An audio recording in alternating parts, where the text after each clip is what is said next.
So welcome everyone. Welcome to NSFM's webinar with DMAH, or Department of Municipal Affairs and Housing.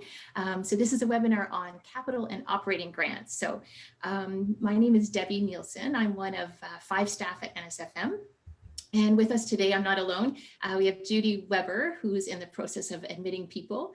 And also with us is Alex Berry. So they're on hand today just to give us a hand with the chat and whatnot. So I just wanted to go over a couple of housekeeping items, but I first wanted to say thank you everyone for joining us. We knew this webinar would be popular. We just didn't know how popular it would be. I think it's maybe so far our most popular. So I'm just seeing we have 95 people on the call. So a very important topic, and a big thanks to the DMAH staff we'll introduce in a minute for taking time out to join us today. So I just wanted to also let you know that we've got a good mix this morning of elected folks and staff as well, and a couple of new names that I didn't recognize. So welcome to everyone, and a special welcome to our new folks on the call today. So before I turn it over to our presenters, I just want to let you know, as heard me say, we are recording this. We do record our webinars, and then people can access it afterwards. So we'll post it up on our website. Just give us a couple of days, sometime early next week. And Department of Municipal Affairs and Housing has also graciously agreed to let us post a copy of their presentation. So if you don't want to take notes, you don't have to. And if you have trouble finding it next week, just send us a quick email and we'll pop the link out to you. So you are all muted, I think, at the moment. And that's not because we don't want to hear from you, we do, but it's just, it makes for better audio quality when our presenters are speaking. So if you want to ask a question, please do. Maybe during the presentation, just type it in the chat. And for those of you new to Zoom, there's a little black bar at the bottom of your screen. If you don't see it, just hover your cursor there and it will pop up, and just type away in the chat box. And we can answer your questions that way. And when the presentation's over, you're more than welcome to unmute yourself and speak your question if you prefer that. So, and if you want to kind of get in a lineup, if we have lots of questions, you can just let us know that you want to ask a question, and we'll call on you. So I am going to provide a link to the webinar. I didn't do it quite yet. We had to wait till everybody was in, but as soon as I pass the screen over to the presenters, I'll pop it just in case somebody, one of your colleagues wants to have the link to the webinar, they can join us as well whenever. So without further ado, just going to, there. I just want to.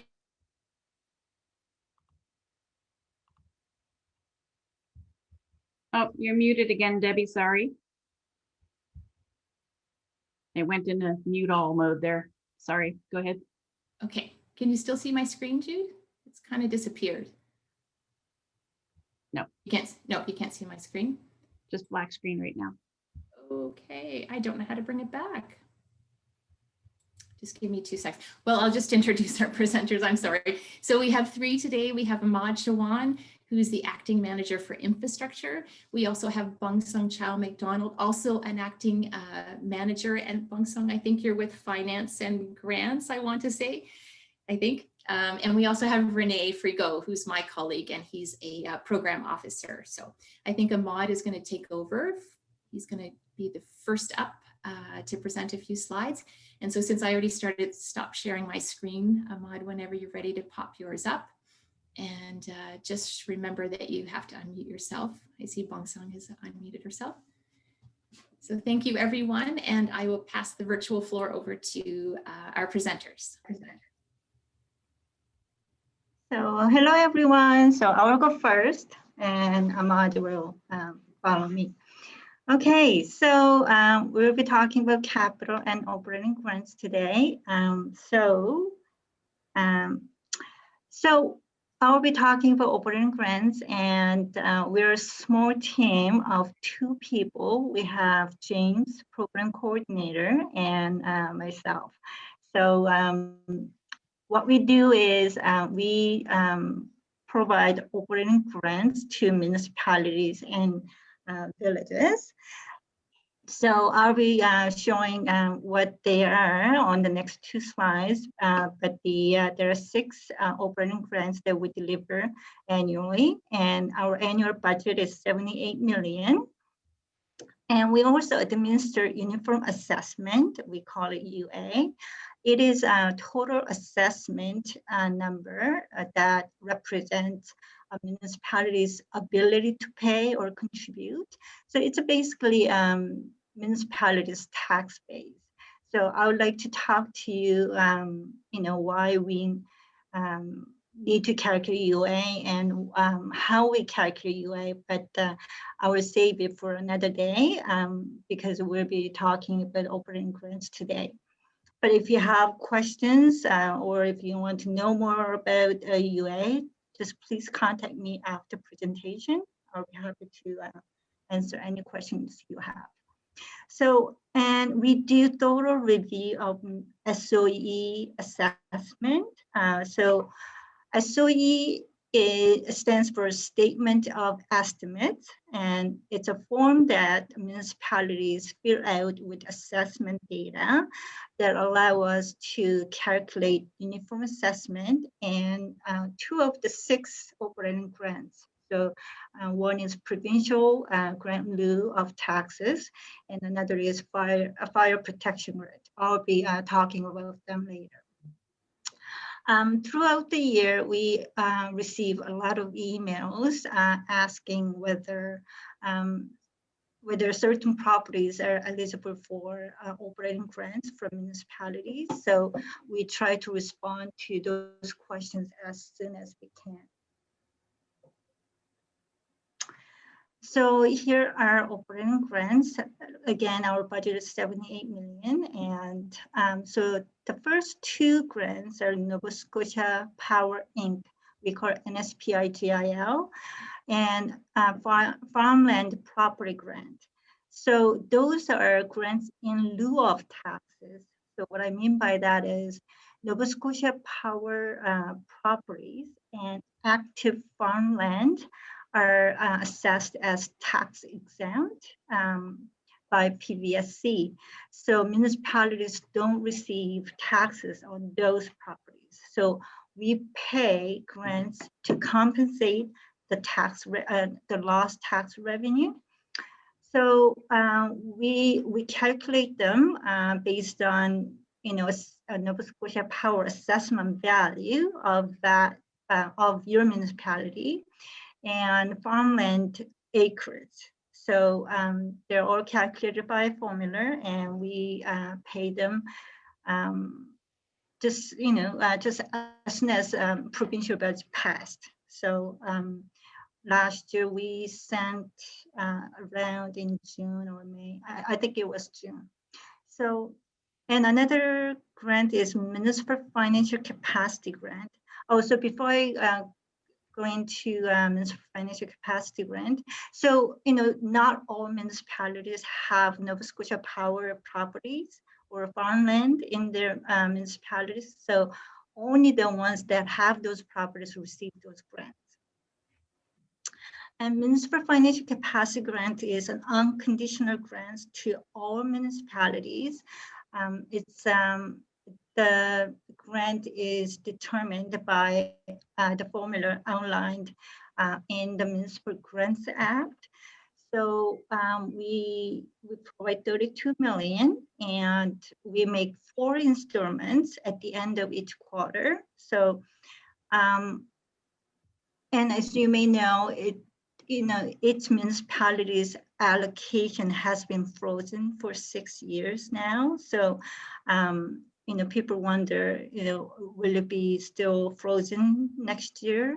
We don't have the answer yet. So I would appreciate your patience. So HST offset is another operating grant that we provide to municipalities and villages. So this grant is to offset some of the increased cost because of the implementation of HST. So municipalities just received an application form last Friday. So municipalities must apply every year to get this grant. So an application form and CRAs GST, HST, notice of assessment have to be submitted to the department in order for us to calculate the grant. And GIL of provincial properties and fire protection grants are for municipalities that have provincial properties in their municipality. So we pay around 20 million. It increased over years, depending on, we have, so the province purchased some properties over the years, so it tend to increase. And so these provincial properties are reported in the SOEA, so statement of estimates. So as I mentioned, it gets this grant gets calculated based on the information we receive through SOEA from municipalities. And fire protection grant, that is not all provincial properties are eligible for GIL. So we such as like schools, museums, or health facilities. So we pay fire protection to compensate the fire services that municipalities provide to those properties. And we just sent the grants last January, so you must have money by now. So provincial GIL and fire protection. So there are 6 grants that make up 78 million. So from time to time, we get asked, okay, how do you allocate those grants? So amounts are determined by formulas, just like, I mentioned MFC grant is calculated based on formula that's outlined in GA. Some grants like provincial GIL or fire protection, we just calculate municipal tax rate times assessment or fire rate times assessment, things like that. And for HST offset, we verify the information in the application, so we calculate those. And some reports are required for us to calculate operating grants for you. So as I mentioned, the statement of estimate is required, and council must approve it before submission. And we also verify assessment information in SOEA with PVSC assessment data. So we have a database that we can go look up properties, whether they're eligible or not. So, and for HST, as I mentioned, we need GST, HST notice of assessment from municipalities as well. So there are reporting requirements to receive operating grants. So these are the reports that need to be submitted before we send any payment. So audited financial statements, non-consolidated financial statements, internal control letter, financial information return, and SOEA, SOEB. So, these things need to be approved by council. So you should be familiar with this report.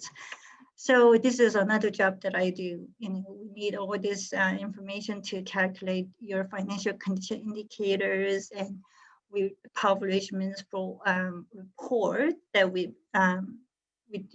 publish on our website. So to develop this indicators or make the reports, we need all this information from you. That's why we would like to receive them by September 30th. And capital investment plan module, or Renee, are you talking? Yeah, briefly talk about capital investment plan and annual expenditure report. So CIP is due July 1st and AER is September the 1st. So That's that. We communicate with the municipality daily for a lot of different things, but I would like to point out that annually we deliver specific information to all municipalities at certain time of the year, so that municipalities anticipate those communications for their planning, budget planning purposes, or any kind. So December 15th, we send in uniform assessment for their review. They have 60 days to review that. So they still have time until February 15th. We have received about handful, like 5 municipalities. So we have contacted them with answers, or we are working on those answers. And March and April, we email to all municipalities to inform what they are going to get for an SPI grant and farmland grant. And also, we also advise that, you know, some municipalities have to contribute to education and corrections and roads. So those amounts will be calculated by us, and they will be notified to you. And we also advise final uniform assessments so that you have it. And so in the first week of June, we release SOEA so that you can, you have 4 months to complete the form. So again, you know, we calculate provincial GIL and fire protection based on that. So it is important that, you know, municipality record all eligible properties in the form.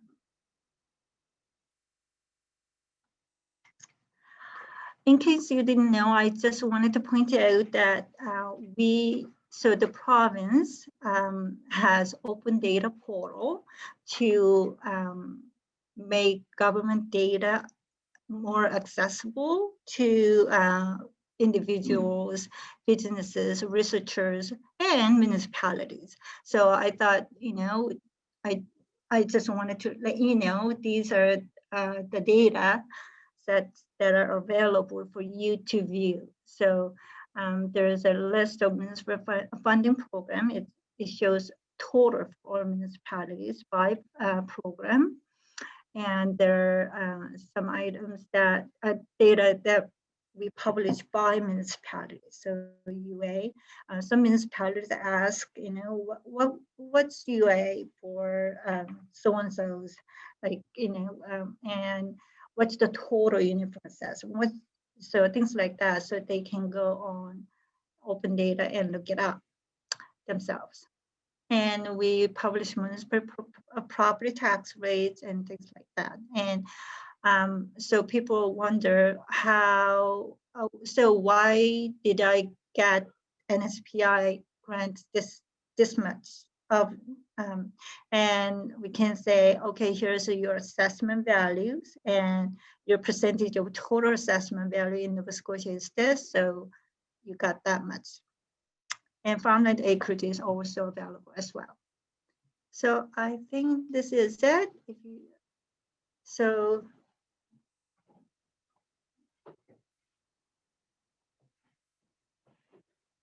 hello, everyone. My name is Ahmad Shawan. Thanks, Bong Sung. I just wanted to thank everyone first for taking the time to join us today. I know it's very busy and interesting time of year. I'm sure many of you are kind of right in the middle of year end and new budget deliberations. So I appreciate you taking the time, and hopefully there'll be some good information here for you today. So I'll just start off with a quick overview of our team. So I'm part of the Capital Grants and Programs team. So within our team, we deliver provincial, federal, and then joint federal, provincial, and municipal, of course, program funding. We oversee projects from start to finish, so right through the negotiation with the federal government to program closeout. Most of our programs are predominantly very municipally focused. So we are municipal affairs and housing at the end of the day. So municipalities are our primary clients. We also provide a lot of tools, resources, and some advice and assistance on various topics. Most recent efforts have really been focused on the asset management portfolio there, and we have a ton of things that we've worked with municipalities to develop, and that's could be a whole session on its own, and I think there may be one in the works actually. Debbie's nodding, so so we'll leave that for another day. We're also involved in various committees with municipalities, so ranging from project steering committees, RFP development evaluation committees on municipal projects, as well as some joint committees with environment, NSFM, AMA around roads, solid waste, water, and wastewater. So and to do this, of course, we have a multidisciplinary team of staff. So we have some folks from finance and accounting. We have a couple of engineers with us.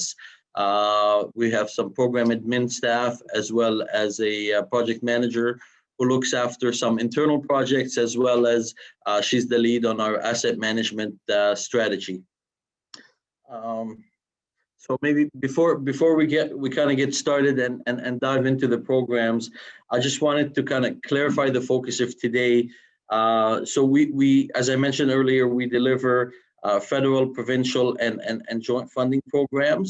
So we wanted to really focus today on the provincial application-based programs because we do anticipate an application call early in the spring, which it's just around the corner, and judging from today's weather, hopefully might be sooner than we thought. So, but I did want to touch base on some of the other funding programs we deliver. So we do administer the federal gas tax fund program, which is a transfer-based program. So there's no application required there, as long as your reporting is in. Bang Sung had mentioned CIPs.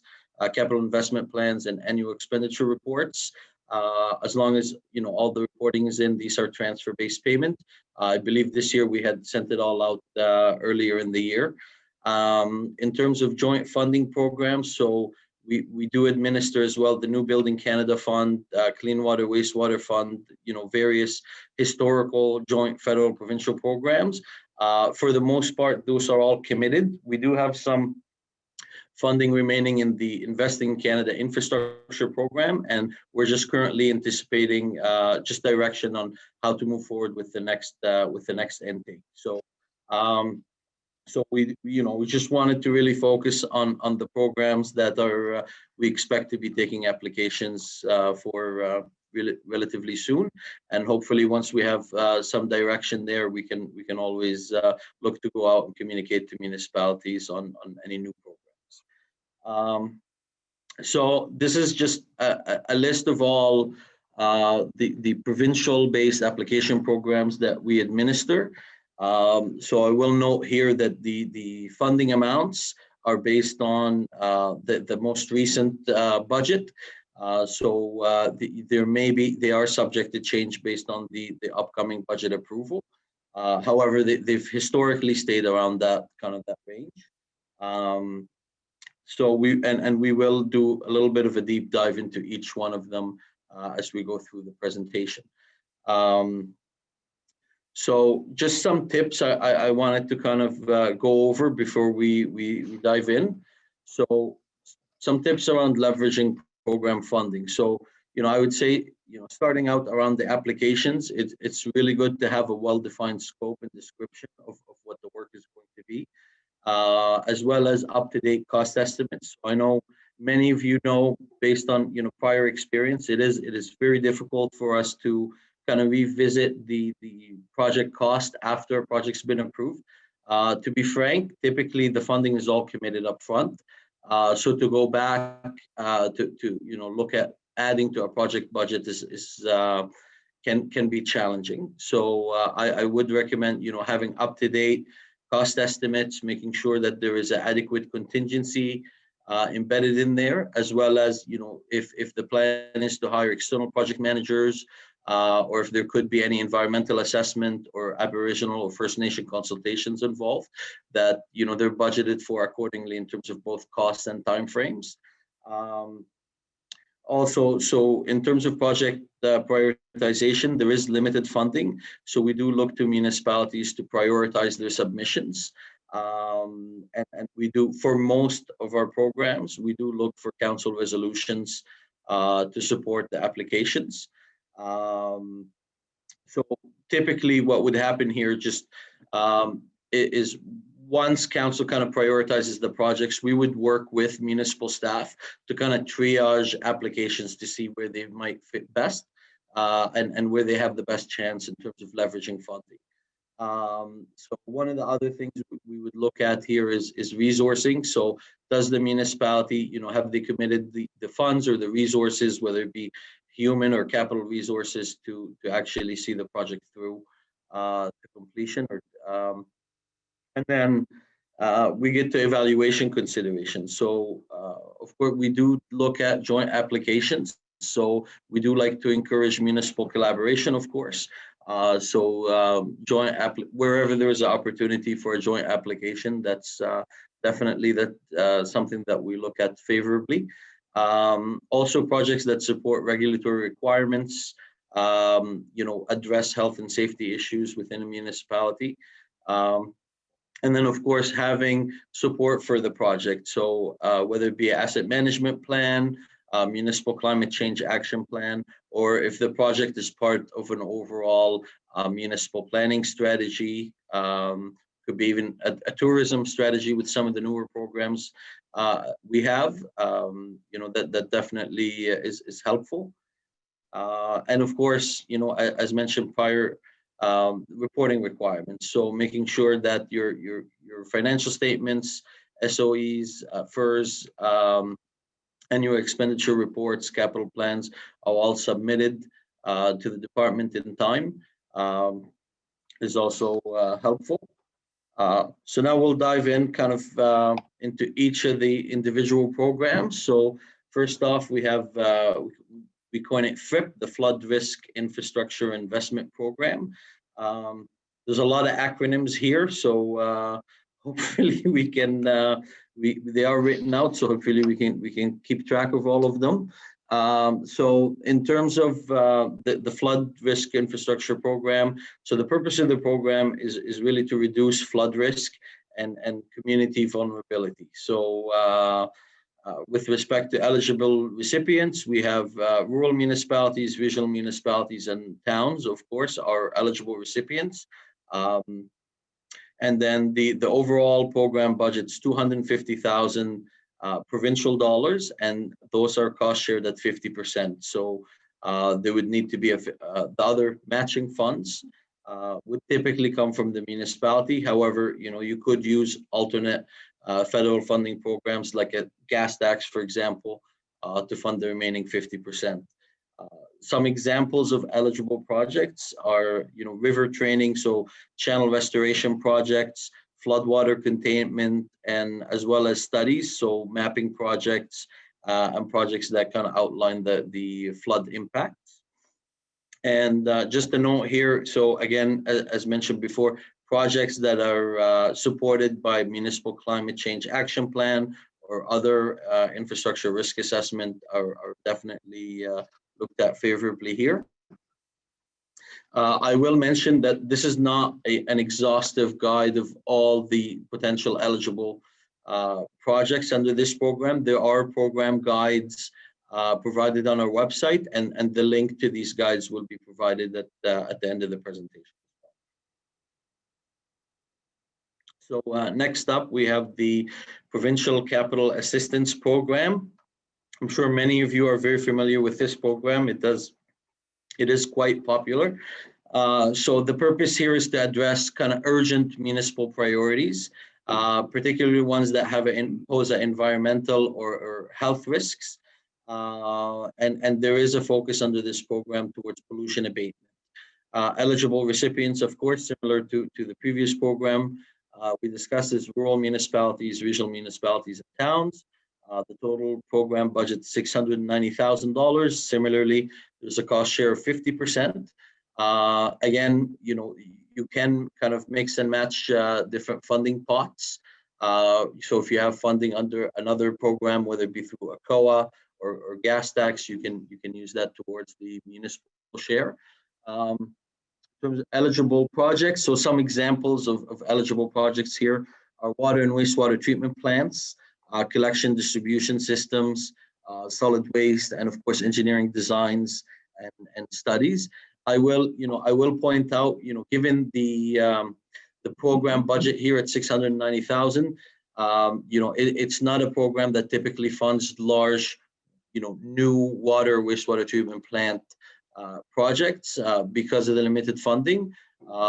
This does typically do kind of smaller, more urgent projects, and we have used this program in the past to fund engineering studies gearing up to develop these kind of larger scale projects for submission under some of the larger federal provincial programs.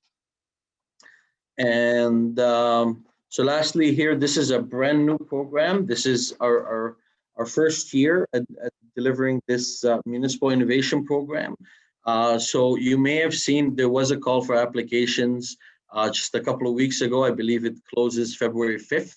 So that was our very first launch for the program, and that is committing the 2020-21 budget.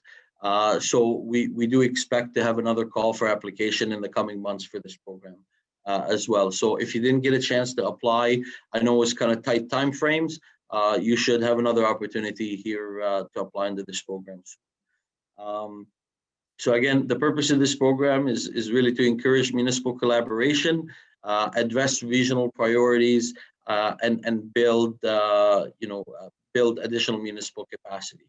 So in terms of eligible recipients, it is the same as we had previously, so rural, regionals, and towns. However, we do have to have at least 2 or more participants on a MIP application. The total program budget is $578,000, and the cost share is between 25 to 75%, depending on the application. So some example eligible projects can be intermunicipal planning strategies, regional economic development plans or initiatives, cost benefit studies and action plans, as well as implementation plans for some of these regional strategies. So I think that's it for me here. I will pass it on to my colleague Renee, and he will walk you through the remaining programs. Thank you, Ahmad. My name is Renee Frigo. I think most of you know me through the Federal Gas Tax program. I'm just going to close off the presentation talking about several programs, including the Beautification and Streetscaping program, the Community Works program, and the Emergency Services Provider Fund. And I'll also discuss how to apply and some general program information on how to locate the website information. So the first slide, when it comes up here, is the Beautification and Streetscaping program. Just gonna wait for it coming up here.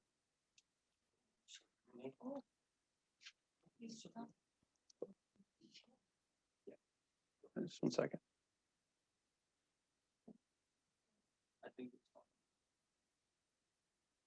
Just 1 second, we're just going to bring up the slides here.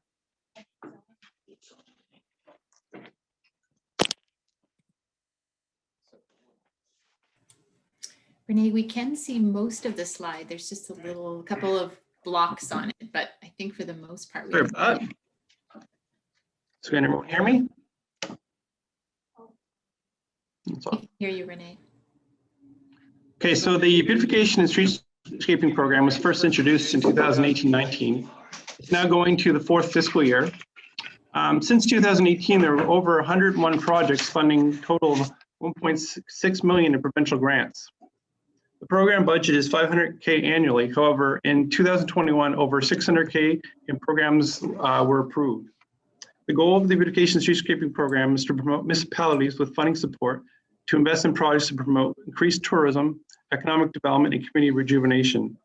The program will fund 50% of the total cost to the max of $25,000 per fiscal year. Some of the eligible project costs include signage, lighting, facades, and beautification fixtures such as planters, benches, picnic tables, etc. So they have to be within the scope of the eligible cost. It also includes beautification plans and any contracted and professional labor as it relates to beautification and streetscaping work. Next slide.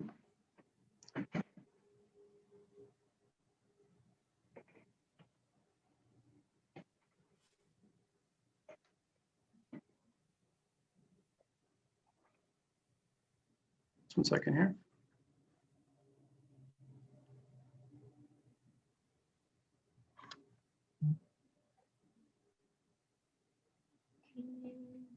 We're just having some technical issues here. There we go. Yeah, sorry about that. So the next program I'm going to discuss is the Community Works program. The Community Works program is a relatively new program. It was first introduced in 2019-20 and has funded 13 employment-related projects, totaling $216,000. It typically has an annual program budget of $500K. However, the program uptake was negatively impacted in 2021 due to COVID. This program was designed to allow municipalities to cost share on employment opportunities for students and unemployed people with a specific focus on community-facing project types. The program will fund 50% of total employment costs to a maximum of $25,000.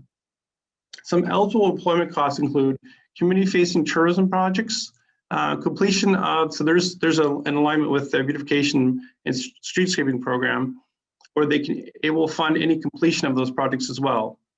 Accessibility planning and delivering on any planning studies that support community-facing projects such as community master plans. And finally, I'll discuss the Emergency Service Provider Fund. This is a program that was introduced back in 2007, is over 15 years ago. The program was intended to assist first responder organizations with purchase of equipment used directly in response to a fire emergency situation. The program will provide 75% of total equipment costs to a max of $20,000. The program budget is now $1 million annual. So the eligible recipients include fire departments, ground search and rescue organizations, hazmat organizations, and other first responder organizations. And some of the eligible project categories include personal protective equipment, communications equipment, firefighting equipment, including water supply, and any other related equipment that is used in response to a fire emergency situation. Excuse me, Renee. Mm-hmm. We're not able to see part of the slide. There are large gray blocks on the screen obscuring our view, the last number of slides. Okay. There's a big block at the top and a big block on the right-hand side. Yeah, just 1 second here. Renee, if we can't fix it, I just put a note in the chat. We'll make the presentation available. Okay, thanks a lot. I'm not sure why. It just happened when you switch screens. So yeah, sorry everyone. I know it's kind of blocking the last column to the right, but yeah, we'll definitely make the presentation available. So okay, sorry for that. All right, so how to apply? We expect the applications to be available for intake in the early spring period. All applications, with the exception of the ESPF, are available to complete on the online application portal called GMS or the Grant Management System. Please note that each municipality has a designated account holder for each GMS account, so make sure that you apply through the account holder. And please do not create a new GMS municipal account, as it is not linked to our SAP financial system. Before you submit your application, please make sure you have proper authorization to proceed with the application process. This includes getting approval from your CAO, and the project should reflect your council priorities. We have set up specific emails for each program, so please make sure that any questions are directed to these emails as opposed to the program staff. We expect to announce the program launch dates in the coming months through a combination of methods, including direct mailouts in the case of ESPF, and we also use the AMS listserv and through the NSFM and MP1s. Emails will also be sent to all the CAOs and directors of finance. We expect there to be a news release that announces the intake of program applications, and once approvals are sent from our department, the approvals are posted on each website on a project list. So finally, here's the slide that shows the program contact information. Each of the programs will have now a specific email associated to the program. So when applying, make sure you use these programs. Please note that the emails for PCAP and FRIIP are still pending, but we expect to have them active soon. You can also use a search engine such as Google to locate your portal. Just type in Nova Scotia and then the name of the program. And typically it's at the top of the search list, but the websites here are located on this slide, and we also will send them out as well through email. That's all we have. Thank you very much. Great, thank you, Renee and Bongsang and Ahmad. We do have a couple of questions in the chat, so maybe while people are gathering their thoughts, I'll just kind of read them out. I think the 3 questions related to the MIP, our Municipal Innovation Program. So there was 2 questions that asked about the cost share. Originally, it was at 90%. Just wondering if you can confirm that. I think the slide said 25 to 75%. And just wondering if that's changed. Yeah, so originally the program was developed to cost share between 25 to 75%. However, where we had a, I guess, unusually delayed program launch this year, we thought we would look at an option to increase it for up to 90%. Now, we're still kind of working on the guidelines for the upcoming year. So depending on how applications go and the level of interest we have in the program, we'll determine whether it will be kept at 75 or be extended to 90% again in the upcoming year. Great, thank you, Ahmad, for that clarification.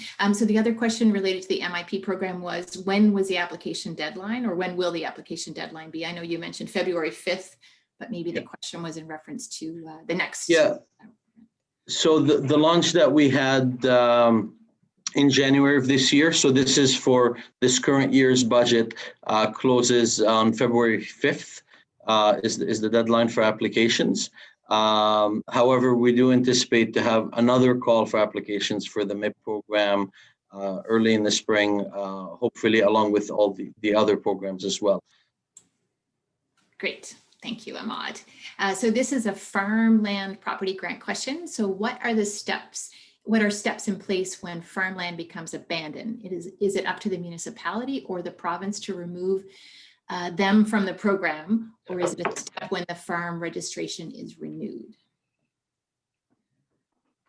Sorry, Debbie, can you repeat that again? I couldn't hear it. Yes, of course. So just the question, Bongsang, they're just asking what steps are in place when farmland becomes abandoned, and they want to know if it's up to the municipality or the province to remove them from the program, or is it a step when the farm registration is renewed? Farmland grant. So again, I'm sorry, I couldn't hear the question very well, but I think, so we calculate farm grant based on farm acreage that we receive from PVSC. So, and there's a farm rate that increase each year by CPI increase. So, so there's so you take your we take your farmland acreage times the farmland rate, then each municipality gets their grant. Okay, and Bongsang, I think they were. And municipalities don't have to apply for that grant. Right. Yeah, and I think the question was around when a farm property is abandoned. No, farm property has to be active. Okay. Only active farmlands are tax exempt. Okay, and is it up to the municipality to let you know, or does the? Or we get the information from PVSC. So we calculate them, and we send grant to municipalities. But if they have questions, just ask us. What the acreage we're using and things like that. Yeah. Okay. Thanks, Bongsang. And Michelle, if hopefully that's clear to you, you can let us know if not. So Bongsang, this is another question for you. You spoke about open data. So just wondering how to access the open data. Oh, sorry. The website is data.novascotia.ca.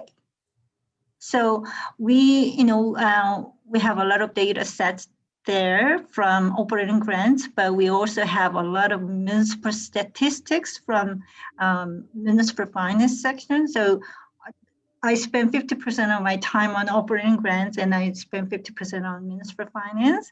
And there are a lot of other data from other departments as well. So there are lots. So you just go check it out. Data.novascotia.ca. Data.novascotia.ca. Okay, great. Thank you. I'm not sure, this might be a question for you as well, Bong Sung, but it's, can villages and fire halls apply direct for funding? Must be.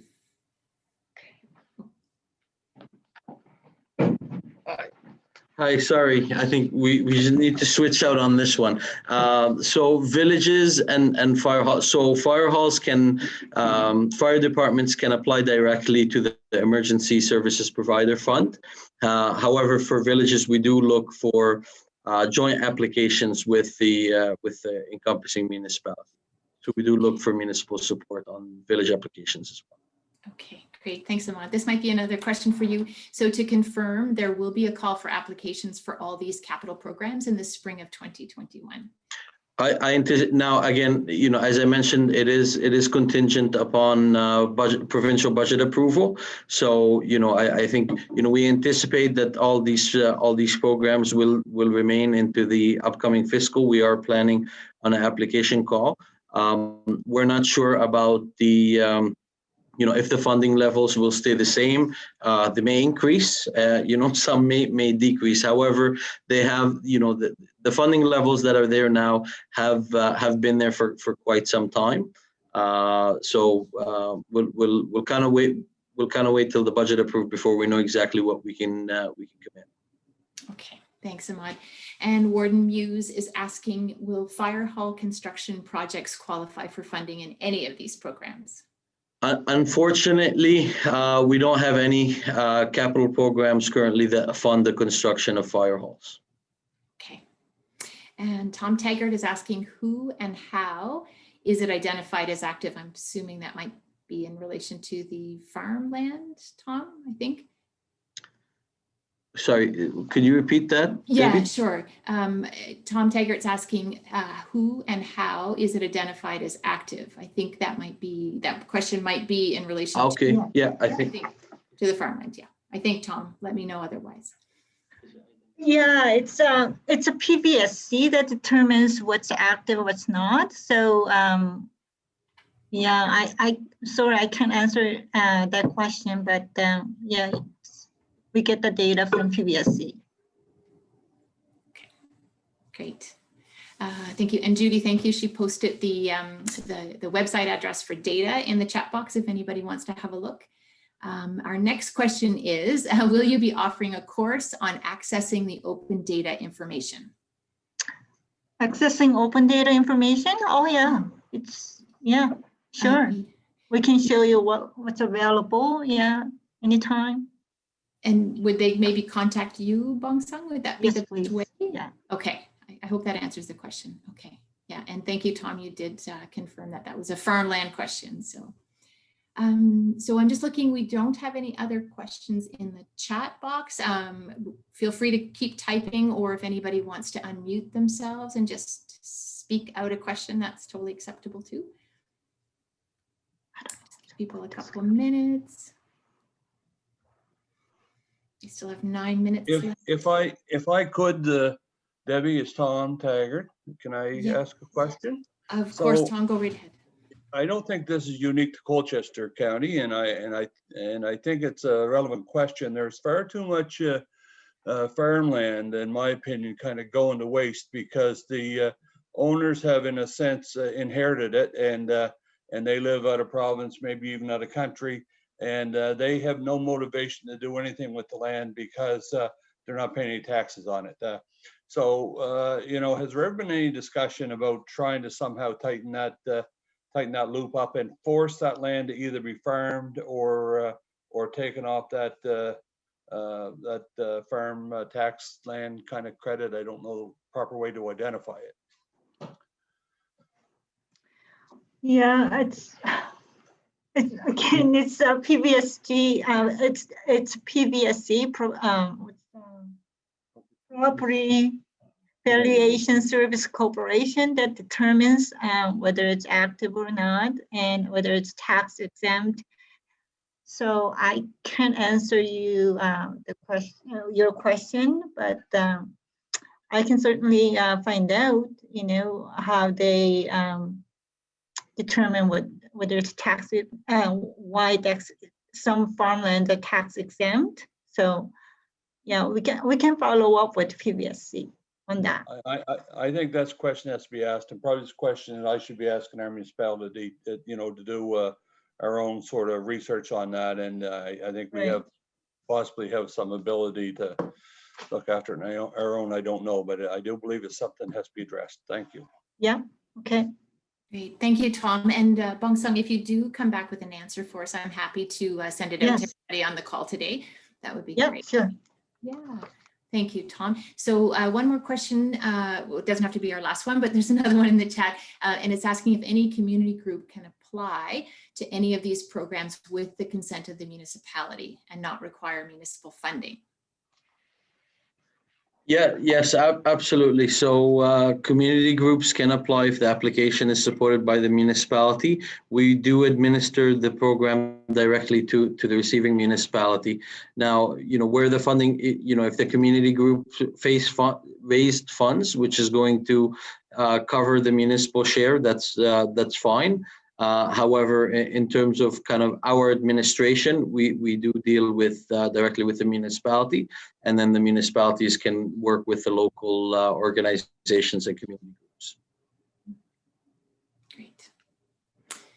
And then we have I think it's a comment maybe from Michelle. I'm with you on that question. Abandoned farmland with an owner away and will not allow everyone else to farm it because it is exempt.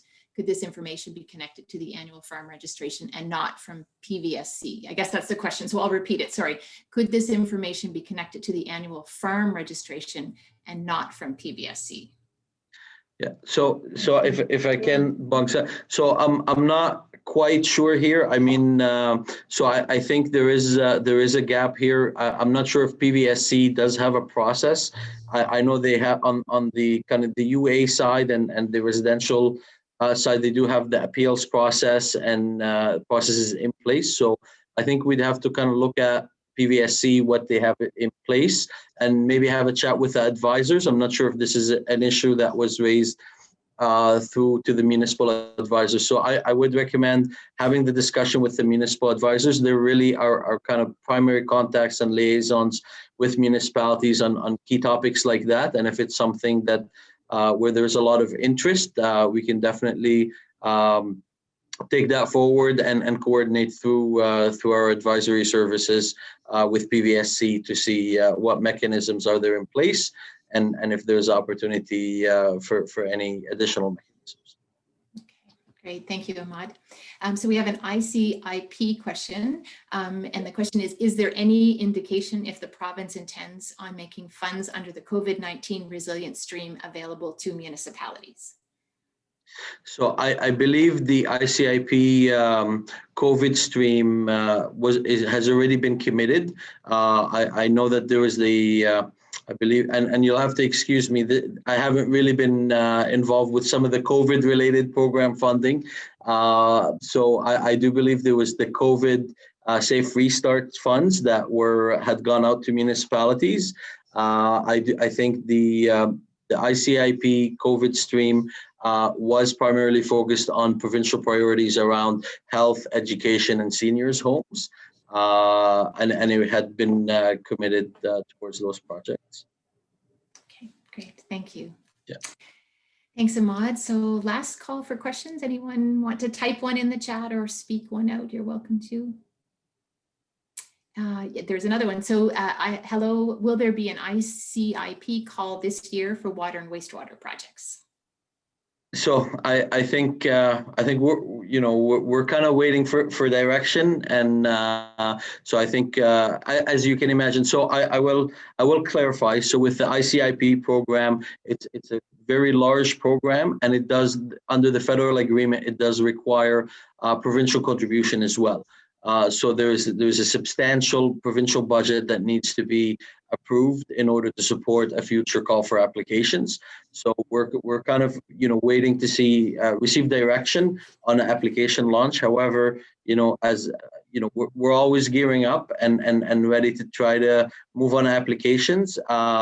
Historically, as soon as we know that there's an opportunity for application in any given year, we try to communicate early to municipalities, let them know that there's something in the works, and to prioritize their projects, dust off the cost estimates, and kind of start the planning process. So I think you can anticipate the same here.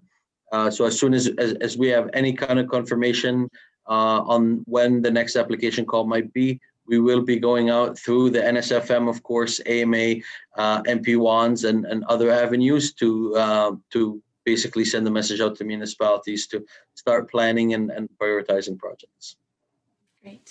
Great. Thanks, Ahmad. So we're down to our last 2 minutes. Anybody want to chime in with one more question or two? Going once. Oh, just a thank you to everyone from Fran. A great job and information. So maybe on that kind note, I will thank our presenters. Thank you, Ahmad, Bongsong, and May. Lots of great information. So as we said, we'll make the presentation and a copy of the recording available to you. Just want to say thanks to Judy and my colleague Alex for being on site to help out. And and thank you all for joining today. We had a big crowd and lots of information. So don't be shy to reach out. If you think of any other questions, we can get them to our colleagues at DMAH, or you can contact them directly. And the list of program emails will be part of the presentation. So.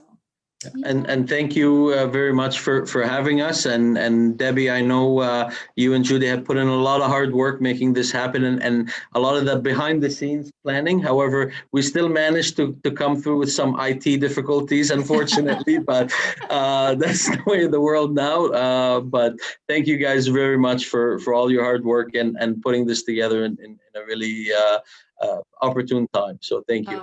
Always our pleasure. Thanks, Ahmad. So thank you, everyone. So enjoy your day, and it's almost Friday, so